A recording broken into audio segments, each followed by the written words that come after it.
मित्रांनो, भर धोंड्याच्या महिन्यात या भाऊला सोडचिठ्ठी घेण्याची वेळ कशामुळे आली आहे बघा. वैभव काय कामावर चाललाय काय? होय होय कामावर निघाले नव्ह का? अरे धोंड्याचा महिना आहे, सासरवाडीला गेला नाहीस काय? नाही रे.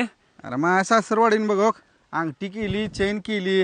होयला भारायला का तुझं नशीबवान आहेस. नशीब कुठलं, बायको नाही म्हणून तू ती जायला 2 कानाखाली ठेवून दिल्या का नाही. दुसऱ्या दिवशी सासरवाडीला जाऊन धोंडा कसा साजरा केलाय. व्हायला मी बी आता कामावून आलो नाही, माझ्या बायकोला 2 नाही 4 ठेवून देतो. कर तसंच कर. मला कसे देत नाहीत बघतो धोंड्याचा मान.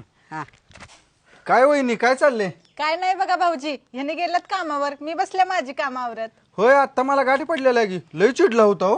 का हो भाऊजी? काय म्हणत होता सासरवाडीने बोलवलं नाही धोंडा साजरा कराय, बायको बी काय नाव काढना. अहो पण माझ्या माहेरची परिस्थिती नाही हो. होय वहिनी आमच्या सासरवाडीची पण तीच अवस्था आहे. पण मी त्यांना फोन लावून सांगितलं खर्चात पडू नका, सोन्यासारखी पोरगी दिल्यास तेवढंच मला बास आहे. पण वैभव लय चिडला होता बरं का. म्हणला बायकोला आल्यावर 4 खानाखाली लावणार आहे. आता मी समजवलंय, तुमची तुम्ही बघा मग. होय काय भाऊजी? आता त्यांनी काय मला दाखवतात, मीच दाखवते त्यांना माझा बायको नाही या हिस्सा. भाऊची. हॅलो ऋषा. हॅलो.